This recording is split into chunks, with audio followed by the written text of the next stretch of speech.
Well, hello, everybody, and welcome to the Noted Studios podcast. My name is Kyle, and I'm here today with Bart Jones, and we're doing another Instructor interview. So, welcome, Bart, to the podcast. Thank you. Very, very glad to be here. It's good to have you. Let's start with something easy. What do you teach here at Noted, and how long have you been teaching it for? I teach drums here at Noted, and I think I'm going on about 2 years now. Yeah. It's gone fast. It's gone really fast. Yes, I can't believe that. And just give us an overview of your musical background, on drums or anything else that you've, your journey just with music in general. Sure. I think my earliest memory with music would be riding in the car with my dad listening to classic rock. Yeah. So I grew up he's a lover of the Beatles, the Beach Boys, the Who, Cream, Led Zeppelin, all of those 70s, 60s, 60s, 70s era kind of classic rock band kind of thing. Got into piano when I was in elementary school. Yep. And that kind of spurred my love or desire to start in the percussion area in drums, and carried that through into middle school, where I started with jazz band, and then in high school continued with jazz band, concert band, show choir, backup. That even played backup music to plays and musicals and things like that. Oh, like in the pit? Yeah, kind of in the pit. Okay. So on the drums? Yeah. Okay. Yep. Nice. Played some stripped down kit kind of there, and then ended up when I went to Iowa State, they have something called varieties that the Greek system does every year, where the sororities and fraternities get together and they create like a musical type thing. And I was asked to be like an accompany pit kind of band for a drummer, for that. Yep. And then also played when we moved to West Des Moines. Played at Hope for a little bit. Okay. With that, so that's kind of been my adult playing. Was kind of been at church a little bit. Yep. And then haven't you just recently picked up the guitar too and started learning?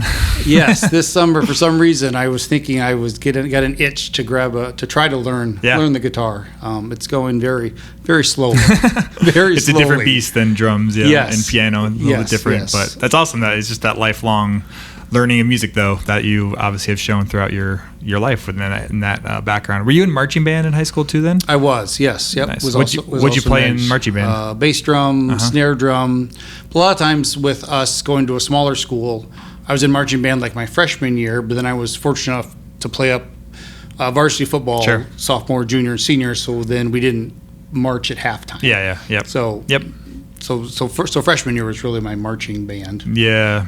I guess career, so to speak. But yeah. And what part of the musical, like in the school music system, what is it? Jazz band, concert band, marching? What was your favorite aspect of that, if you had to pick one?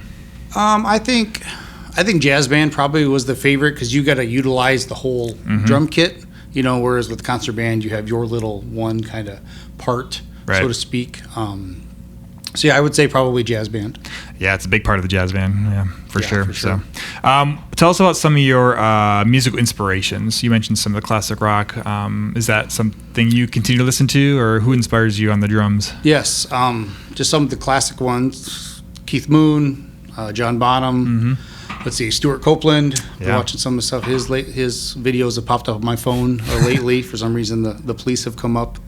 Kind of those, I guess. When I was in high school, probably Carter Beauford played for Dave Matthews Band. He's phenomenal. Was a big one. So good for me. Yep. Travis Barker for Blink-182 is another one.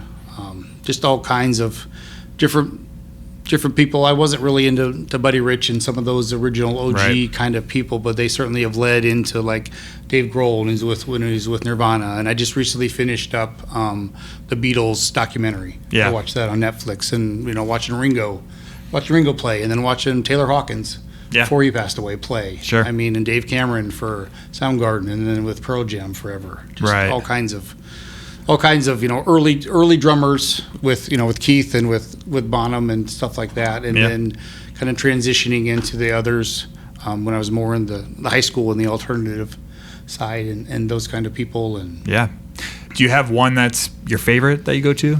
Or is it hard to pick one? I guess I forgot about Neil Peart. Neil Peart, Rush. Peart. Oh, so he's right up there. I think initially probably Carter, since he was kind of my first one that I really paid attention to. Yeah. I mean, it was just crazy with his backstory growing up left-handed, and then his grandma made him play right-handed.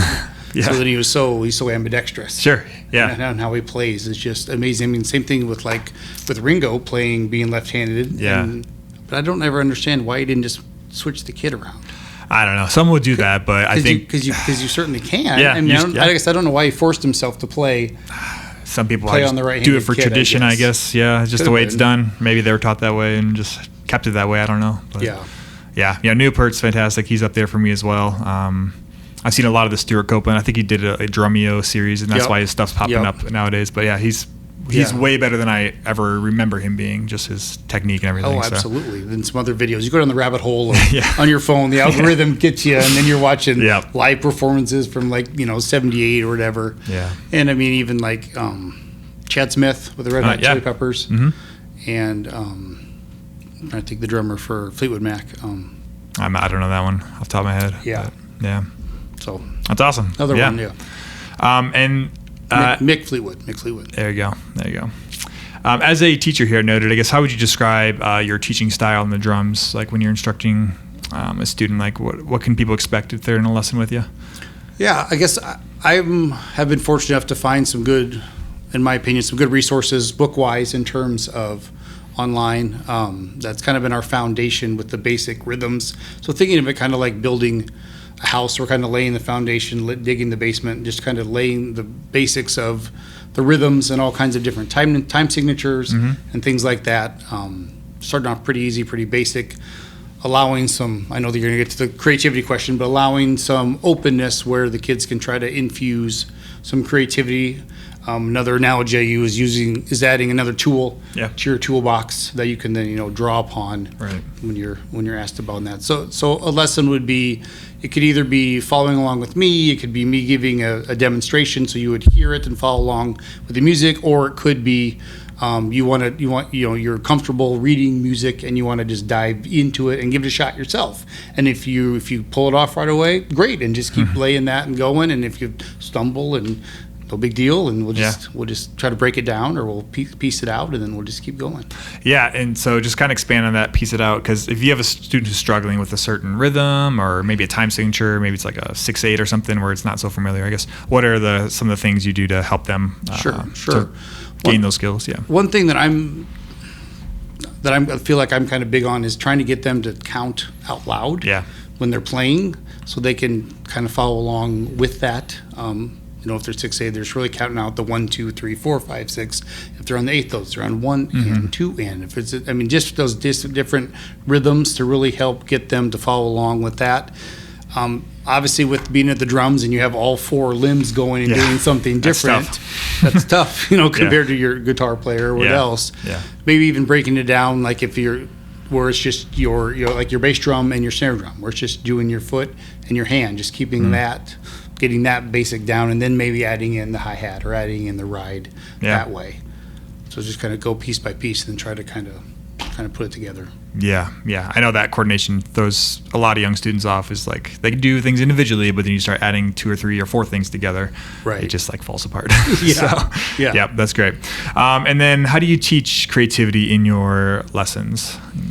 I think giving them some background knowledge to draw on when they're given the opportunity to be creative is huge, because if we don't have a frame, we or our students don't have a frame of reference of what are some rhythms maybe we could do.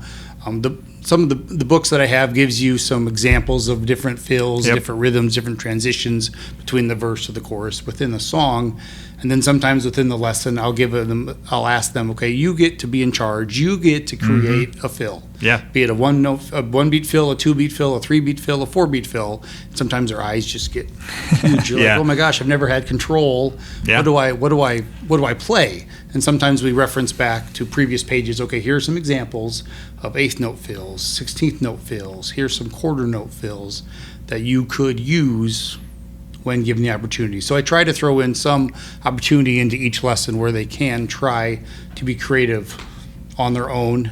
We haven't gotten to the part of like writing any music or anything like that, but just giving them the small chunks so they're not so 100% reliant on what's written down there on the page. Yeah, I don't think some people realize how creative the drum set can be. I think some people think it's very rigid. You're playing certain rhythms and it's all planned out, but really it's not. Like you said, it's like you have these tools, and as you're playing, you just got to reach for one, and hopefully you practice it enough where you can do it pretty fluidly. But I think the drums are underrated as a creative instrument. Would you agree to that? Yes, Yeah. for sure. I mean, even referencing I referenced Stuart Copeland there earlier. I saw a video of his where he was using shakers. He probably had 16 different things. Or if you've seen a Neil Peart solo or a video of how many different things he incorporates into that. Yeah.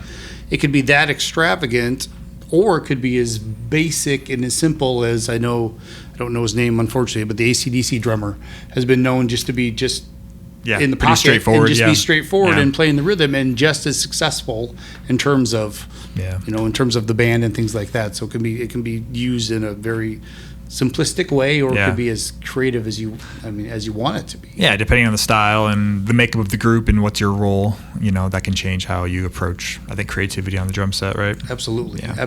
Absolutely. So my hope is the kids have a little bit of foundation that they can, when they get the opportunity, or if they're at home and just messing around, and they can just try something. Yeah. Nice. That's awesome. Lastly, what encouragement can you give to listeners as they go about their musical and just creative journey? Any words of advice? I would say try to listen to as many different kinds of music as you can. I know mine, growing up, I was more, like I mentioned, classic rock.